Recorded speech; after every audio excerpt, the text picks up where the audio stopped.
Hi, I'm Dillio, and I have something I need to say. So, I started this morning, getting myself together, and what do I normally do? I go check out my YouTube channel and see if there's any comments from anybody nice who has something nice to say, and instead I get a community guideline flag, and which pretty much will give me a reason to talk about some things about my experience with YouTube and about how broken it is and how really it's not that fun of an experience anymore these days. So let's go right into it. Now, the one thing I don't really talk about is racial issues on this channel, and I'm not trying to peg this as a racial attack against me, but it echoes some of the things I've been seeing in the news. For instance, the story of the lady calling the cops on people having a barbecue. And the thing is that when you try to flag someone's channel on someone's YouTube channel, it's like you're sending the cops to a black person. And if by any means, a lot of times what happens to the black person is not good, or they could be inadvertently arrested without doing anything wrong, or escorted out of a coffee shop for just being there, where others can just kind of still be there. It's no problem. And so here you are in a situation. I'll get right to the point of it. This was a situation where I guess my Mac, how to get FL Studio for Mac video was flagged, and I got a big bright red screen showing, hey, this is against community guidelines, but it doesn't tell you why. And so basically someone has called the internet or the YouTube cops on me for just being here, and I tried to make sure I wasn't breaking any rules. I had personal information on the screen that I didn't want anyone to see, so I had that blurred out. And basically, I show people, actually, it's my name is in the video, and so it should show that I've legitimately owned FL Studio. I actually legitimately own that since I graduated high school. Actually, it's one of the first things I bought after I graduated high school because I loved that software so much, and was a benefactor to the free benefits, life benefits or free updates ever since. So, you know, it just kind of echoes what I see in the media, whereas if someone finds you suspicious or something like that for just being there, people can call the cops on you, and now you're having to defend yourself for no reason just because someone feels uncomfortable, or for, in this case, someone just feels that I've broken community guidelines. It might be Image Line. I don't know who it is. You know, it might be one of you. Ain't no telling, you know. And so, which kind of echoes to my whole experience of dealing with YouTube. I've been doing a lot of remakes, or I've done a lot of remakes.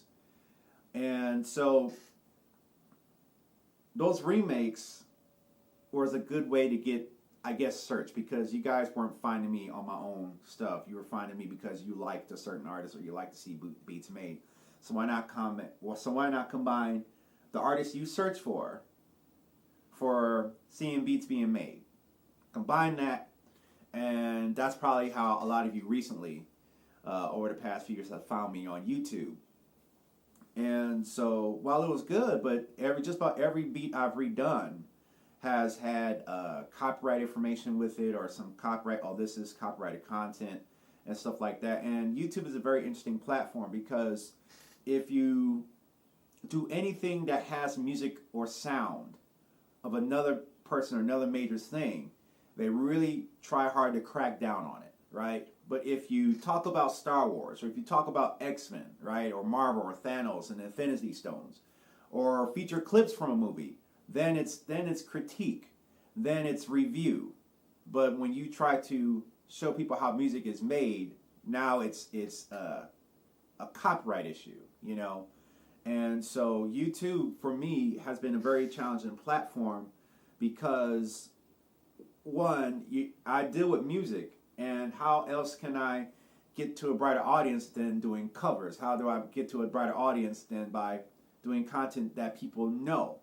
And for some reason, YouTube doesn't reward people who do musical stuff, copyright stuff, but you can talk about Star Wars, you can talk about video games, you can talk about Cardi B, you can talk about Offset, you can talk about who's pregnant, who's not pregnant, and you can grab pictures from the web and post them up there.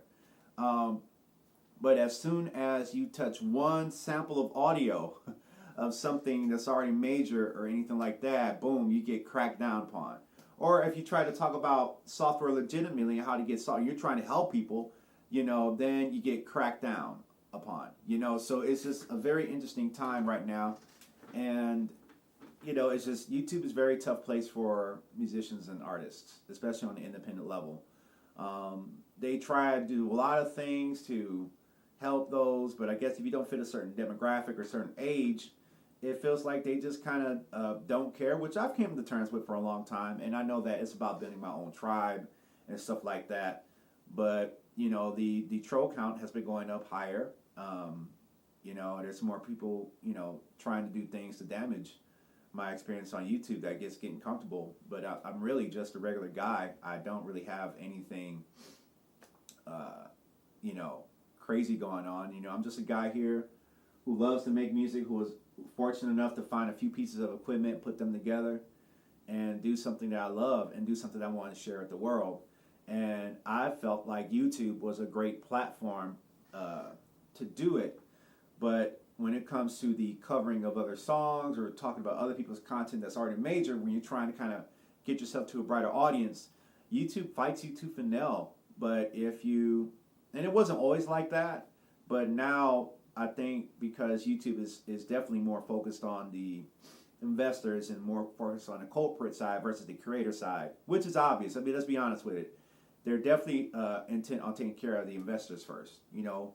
I came from a YouTube where the creators were first, and now it's reversed. So it's a big challenge, and it's a big challenge for me because I do a lot of different content and stuff like that. And I wanted to build my own business off of the web page, or to build my own business off of YouTube by selling sounds and plugins and samples and stuff like that, which I'll try to continue to do. But for you guys to find me, a lot of you guys don't know who I am. A lot of the guys don't know Dillio, right? A lot of people say they know that they know Dillio. They tell me, you got a lot of fans, you got a lot of following. But I really don't have a very centralized following and stuff like that. Actually, I'm trying to see if I can build one in Atlanta by doing shows and gigs or stuff like that, but that's another video. But what I'm saying is that, I'm just, like I said, I feel like I had the YouTube cops called on me for no good reason, and now I'm handcuffed. And what I mean by handcuffed, I can't even live stream on my YouTube channel. So I won't be live streaming probably indefinitely. I know I wanted to stop, just kind of focus more on video content, but so yeah, like I said, I don't really get it. It might be ImageLine because they have attacked my channel before. Like I said, I guess the thing is that they don't check to see if I actually own the software that I'm talking about. They just automatically assume it's cracked because something doesn't look right or this or that doesn't look right, which I don't know. And then of course the person who actually flagged my channel, is doing what they got to do. Like I said, and then that's the thing. Like, I could appeal this and then agree to my side, or get more intel and then agree to my side, but the damage has already been done to me, by some random individual wanting to flag my channel. I'm not really a big channel.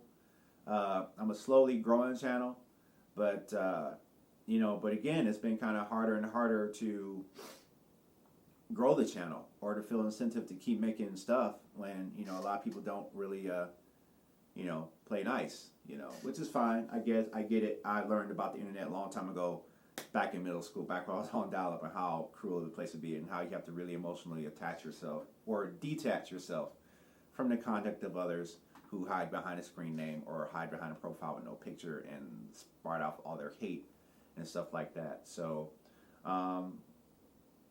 yeah, so I'm not very happy with the current situation with the YouTube channel, and or the condition for independent artists on this platform. We have to grind. Like I said, I know I'm not a certain demographic. Let's talk about race. I know I'm not a white kid playing guitar like Justin Bieber. I know I'm not Asian. I know I'm not gay, right? And I know I'm not a female that can do clickbait with breasts, right? Let's just be honest about it. I'm not any of those things, and I do feel like that the majority of content that can get pushed forward ahead is by people who like that demographic. Like I said, I'm a 30 something black guy that's a little overweight, right? And I'm an overweight black guy that's not acting like a clown, okay? So that, I guess that's a strike against me too. If I'm not, because typically what I see on the internet and when black guys blow up is that they're actually being really silly or stupid. They're running around with their shirts off, jiggling their chests and stuff like that. AKA Mr. Pregnant, he was real popular for that, and I haven't been doing that. So I probably don't get as much attention as I could get if I did those things. You know, I don't mind being comical, but I do have my limits. You know, and I do feel like that.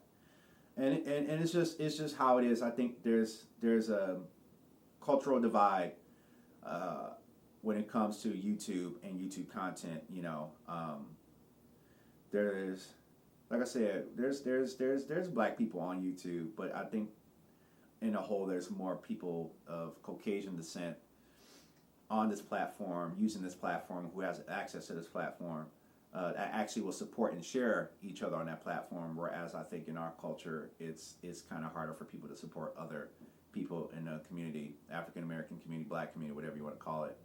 And you know, it just like I said, I don't know.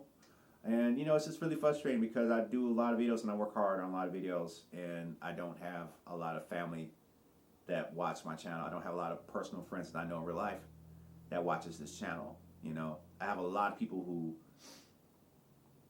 may glance at this and don't say anything, and that's probably the thing I need most, is for people to say that they've seen this, at least acknowledge it or say something. It would support me and help give me a boost instead of hearing that you've seen it after the fact, you know.